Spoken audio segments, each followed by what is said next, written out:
want to go ahead and with questions? Yeah, no, I'll start. First we'll start off with we've got the first round of our interclub tennis tournament tonight. We are the underdogs. We are down at the boat club playing, I believe, the white team. I think they have 3 or 4 different teams. I've been delegated down to court 3.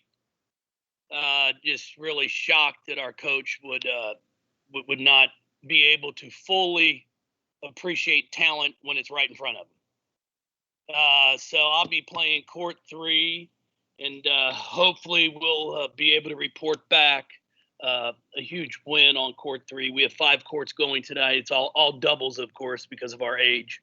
Kind of hard to get around as well on a singles match. So hopefully Nick will be able to put out a game report after tonight's match.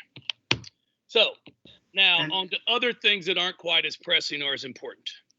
We have had an outstanding summer. Absolutely pleased with the effort that all of our student athletes put forth in the terms of working in the classroom. Then on the basketball court, we had several that played internationally. Peyton Broholz just recently won the gold medal with the under-19 team over in Hungary.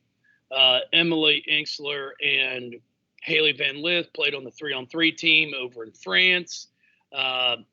We're runner-ups twice in 2 of the 3 tournaments. So we've just had a really, really good summer in the terms of individual players working on their individual games. And now we're excited to get back here on campus next week and be able to start more team-related activities. Hey, Coach. Shannon Russell from the Courier-Journal. Just building off of that, Marissa Russell, I believe, was going to be an alternate for the Canadian team for the Olympics. Did she end up going or not? What happened with that? She did not. She had decided that it was probably in her best interest to be able to come back here and start working here with her teammates and our strength and conditioning staff to get prepared for this upcoming season. Obviously, if she would have been one of the 12, she would have gone. But as an alternate, and then with the mandates that they had and the protocols, it would have been difficult for her to really get much basketball in if someone didn't get sick. So she decided to come back here and work on campus. Hey, Jeff, it's Jody Dillman with Cardinal Authority. Can you just kind of go through you've got a bunch of newcomers, but I guess the transfers and when they've got here and how they've kind of mixed in? Yeah, I'll start with our transfers. Chelsea Hall arrived in June, and she's had a really good summer. Really impressed with her basketball IQ, her ability to get others involved. She passes the ball well. She's more of a floor leader. She's not going to be necessarily the scoring point guard that Dana was, but she really sets her teammates up well and gives them the ball in areas for them to be able to be successful. Now, she can score. She has shown the ability to knock down shots, but she's probably more of a pass-first point guard. Emily Engsler arrived I think the 1st of July. Emily has had a really good summer of just getting involved with our team. I think that's with Chelsea and Emily and Peyton and Sid. They've been able to hang around with our team, get to know each other, been able to play a lot of basketball together where they can start to form a little bit of a bond on the court. And we all know what Emily can do. I mean, she was basically close to a double-double all season at Syracuse. She brings great length, rebounds the ball, can shoot to 3, and has really showed us how well she can pass the ball. So just looking forward to seeing how we put all these pieces together once we're allowed to officially have practice. And then Peyton has been here for about the entire summer as well. Hers wasn't as long because she did go with the U19 team for training camp. About I think it was mid-July that she went with them. And then Sid also arrived on campus here in July and has done a really nice job of adjusting, to what we're doing.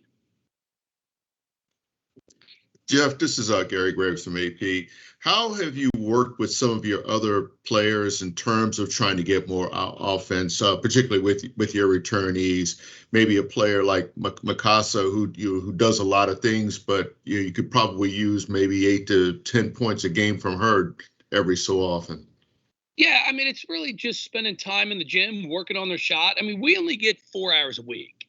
So we're not going to be able to solve the world's problems in 4 hours a week. It's a matter of their commitment to putting time in on their own. And I've seen that all summer long. So I've been really, really impressed. I think it's going to come naturally for a lot of them. Dana was our leading scorer. She took the most shots on the team. So now there's going to be more shots, obviously, to go around. And it's not, a democracy where everybody gets the same amount of shots. We're not going around. You've taken 4 now, Gary. Now I get my 4. What you've done in the summer, and then what you show me you can do here in September and October will determine the number of shots you get. Everybody can take shots, but not everybody makes them. So, as I like to say, we're looking for shot makers and not shot takers. Hey, Coach, it's Paulie with Cardinal Couple. Just talk a little bit about Peyton's performance with the U19s over in Hungary. Yeah, I thought Peyton really played well from all the games that I had the opportunity to watch. She passes the ball extremely well. That's the first thing that really stood out to me was her unselfishness, her court vision. And then as it progressed, I really thought she did a nice job defensively on the ball, which was an area that I thought, was going to be a little bit of a concern coming into her freshman year, because it's a big change going from a senior in high school to a freshman in college and the level of play. But she really showed some promising things during that tournament at the defensive end of the floor. We all know what she can do offensively. So we're just excited. Everything starts to take its shape when you put everybody on the floor together. It's not 3-on-3, it's 5-on-5. And that's what I think I'm most excited about. Coach, another question. Things are a lot different now in terms of COVID. I don't think we're necessarily out of the woods, but how do you foresee the next season unfolding? Just knowing how last year you had so many issues scheduling, so many teams did because of COVID. Do you think that this will be a more seamless season, or do you foresee more stoppages? Well, I'm hoping it's obviously goes a little bit smoother, but we will have the same plan in place as we did last year. We had some games that got canceled, but we were on the forefront and were able to reschedule games. It might not be with that same team, but with somebody else. And I think a lot of programs miss the boat on being ready to pivot as soon as you find out that a team can't play. You have an open date in 3 days, because as we know, you've got to get games, you've got to get wins. So I thought we did a great job of that, and we will continue to be prepared if there is stoppages, if teams can't play, to be able to find someone, hopefully within a 3 or 4 hour bus ride at the most, that we could just get in a bus in the morning and go play that evening if needed.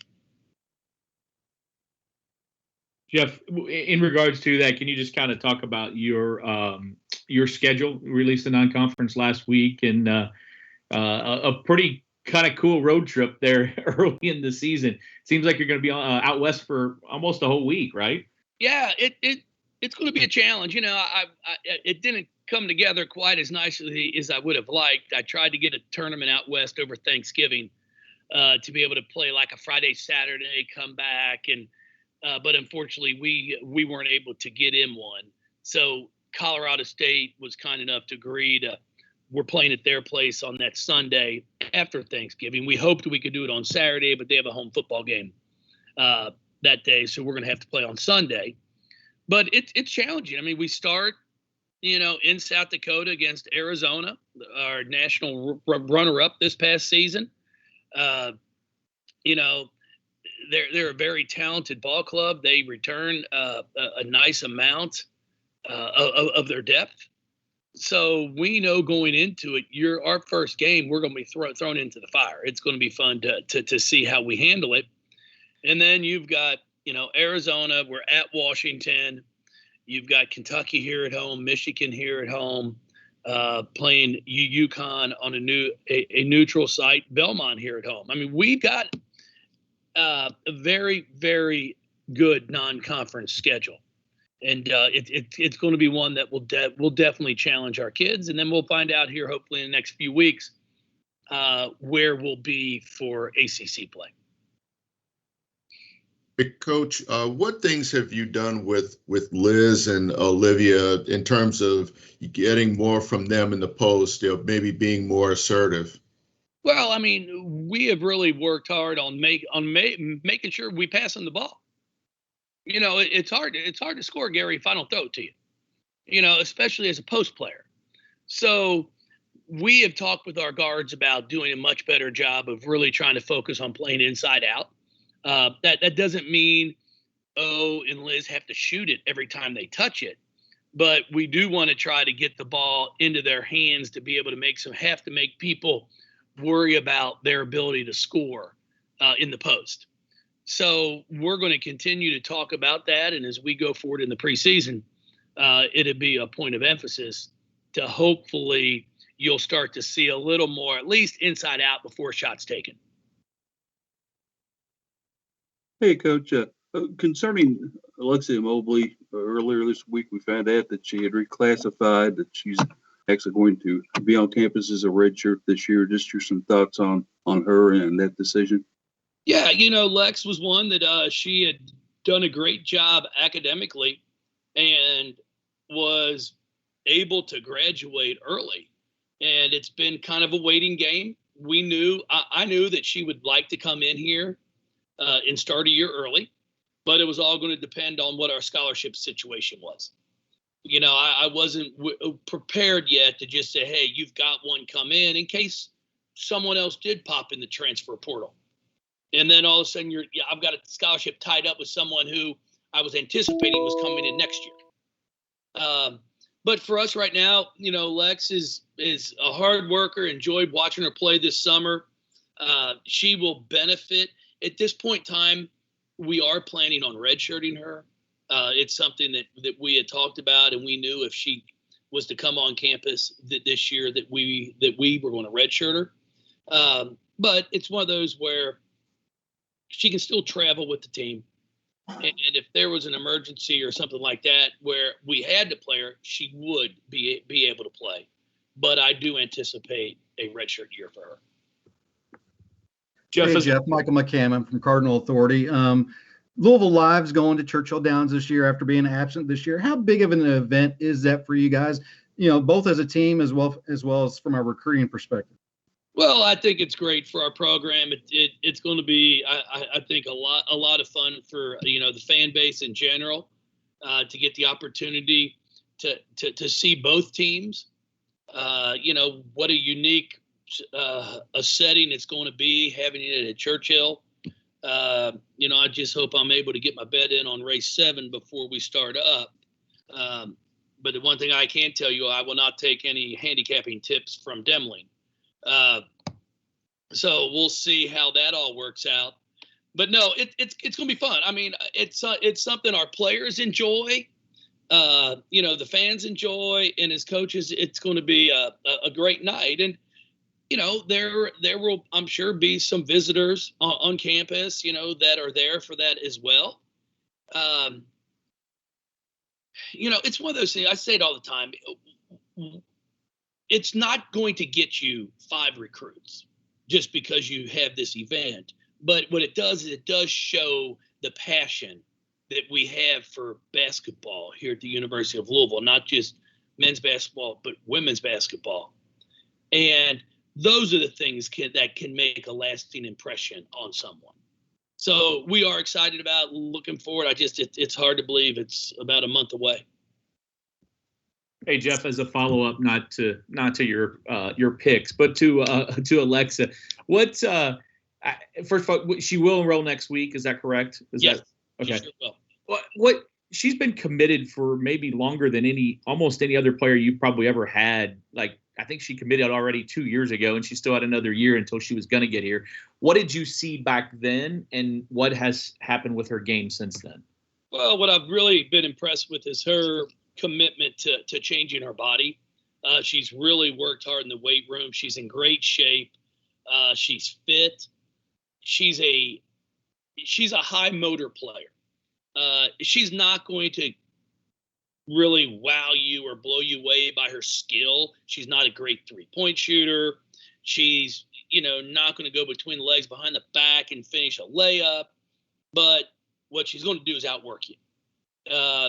She kind of reminds me of Courtney Walton in a way when Courtney was here. Somebody that pursues a basketball. You put a body on her, you better give a second and third effort to keep her off the glass, because that's what she's going to give us.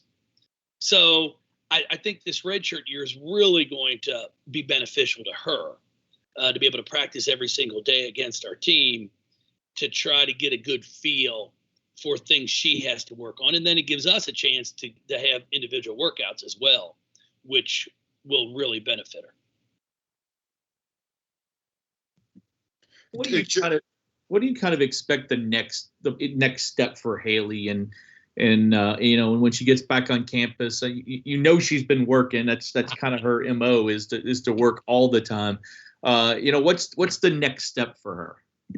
Well, I think what you're going to see from her is she's going to do a great job with her leadership role.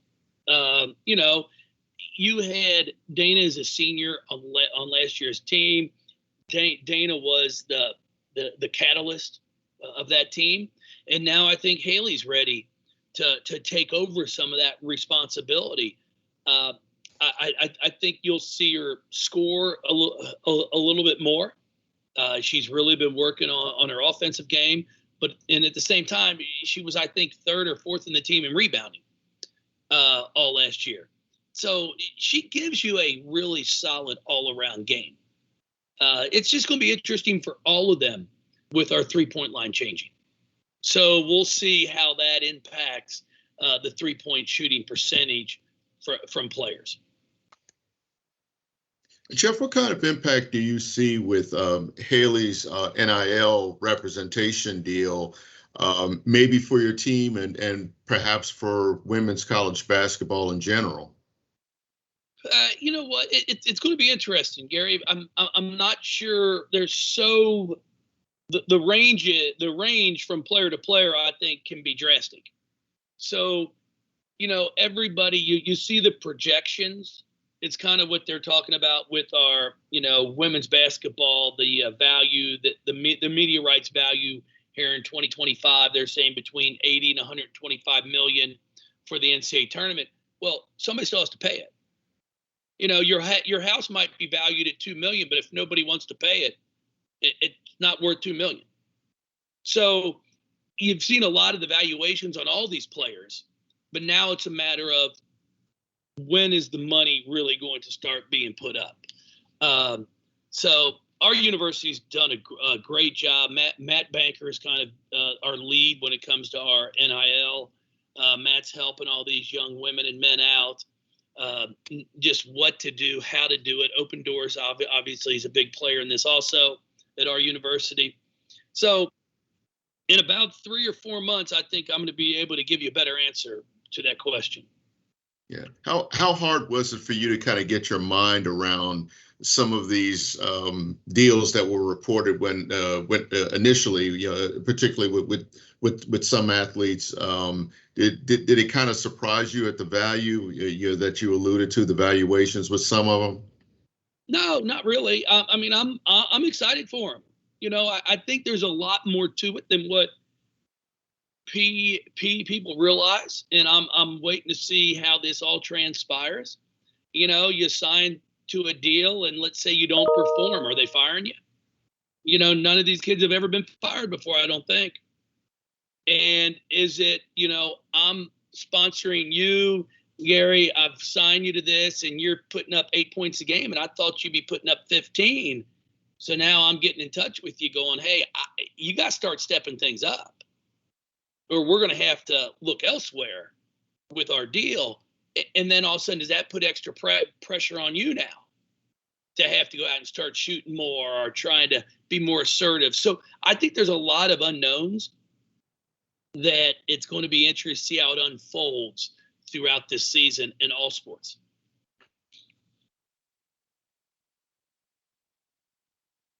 Nick, you look a little bit like Abe Lincoln right there. Yeah. Look like you had a beard growing. If we could have put you in a mustache, give you a big top hat, you'd be good. I look good in a top hat. Does anybody have anything else for Coach? Coach, I'll make sure to get your post-game link out for the big tennis match out to everybody. Listen, you can't just show up at the boat club. You got to call in to get media pass. So, you know, if you need to do that, feel free. We expect to have Wave 3 copter above. The blimp, unfortunately, they got blown. The weather this morning caused them to not be able to make it in today for the match on time. Well, we appreciate your time, Coach. I'll tweet out the results for y'all. Give me some pictures and I'll get them to everybody. All right, sounds good, man. Thanks, Thanks, Coach. Coach. Thanks, everybody. Appreciate it, Nick.